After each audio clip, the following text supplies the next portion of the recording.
After placing the power supply on the first slot, it's now time to place the CPU on the second slot. Different models of 300 CPUs are categorized here in the subgroup of the CPU 300 folder. As you can see, the different models can be seen here. These CPUs, as you may see, have a specific format for their codes. For example, something like CPU 314C-2DP. As you can see, this code starts with the word CPU. After the CPU usually comes a number between 312 and 319. The greater the number, the more capabilities the CPU has. For instance, CPU 317 has more capabilities compared to CPU 314. After this CPU and the numbers following it in some models, as you can see, there will be either the letters C, IFM, or F. Letters C or IFM in the CPU code show that the CPU has a series of limited input and output modules on top of the CPU module, meaning that when we buy these CPUs, in addition to the CPU module, there are a few input and output modules along with the CPU, and we can connect a limited number of input and output signals to the PLC by means of those modules. In here, C stands for compact, and IFM stands for integrated function module.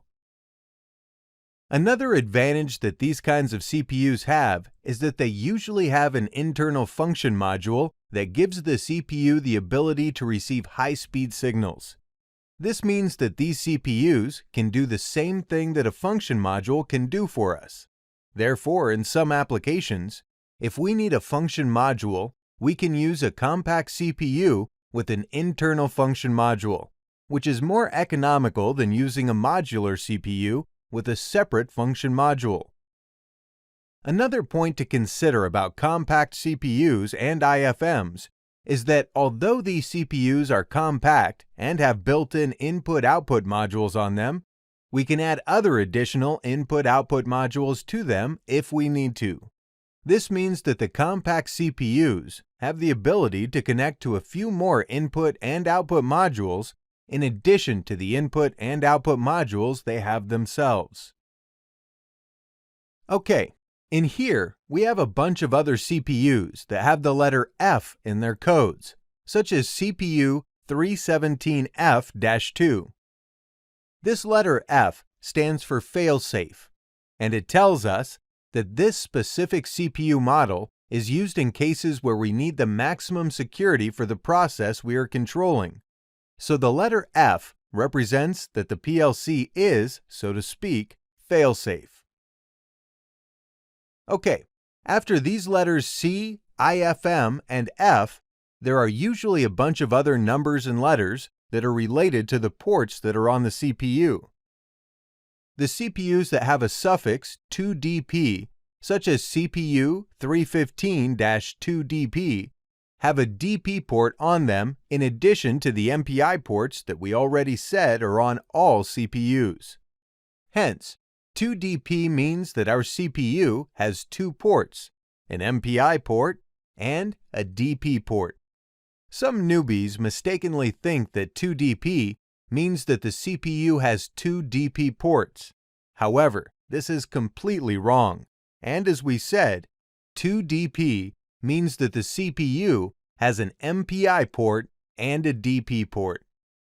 In the CPUs like 313C-2 PTP, 2PTP also tells us that this CPU has a PTP port in addition to an MPI port. A PTP port, as we discussed before, gives us an opportunity to connect the CPU to devices such as printers or barcode readers directly. CPUs like CPU 315-2 PN-DP also have two ports.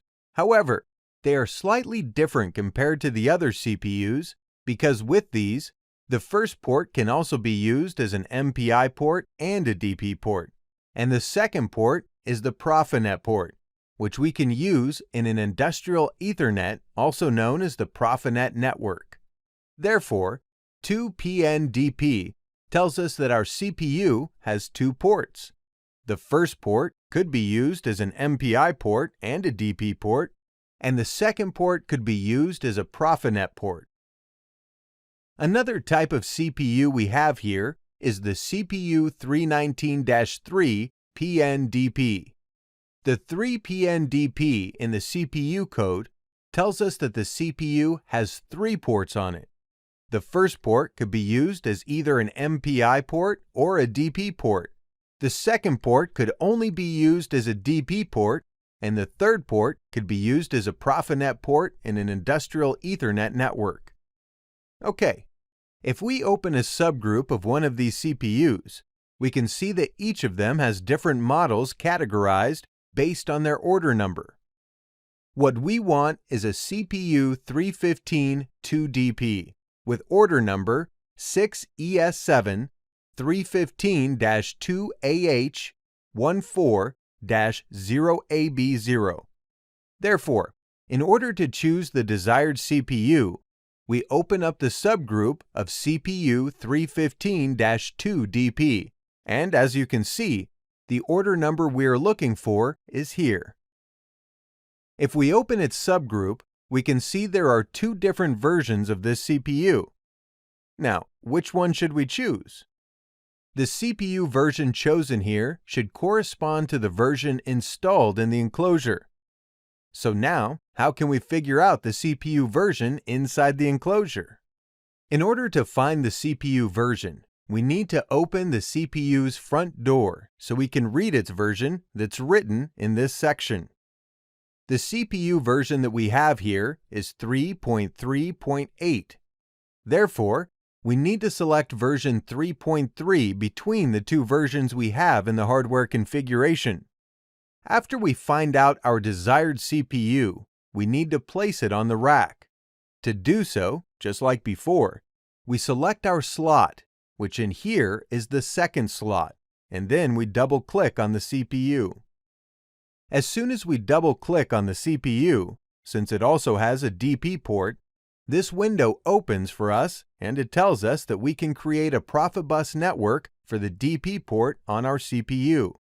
In here, we click on Cancel to close the window since we don't intend to create a Profibus network.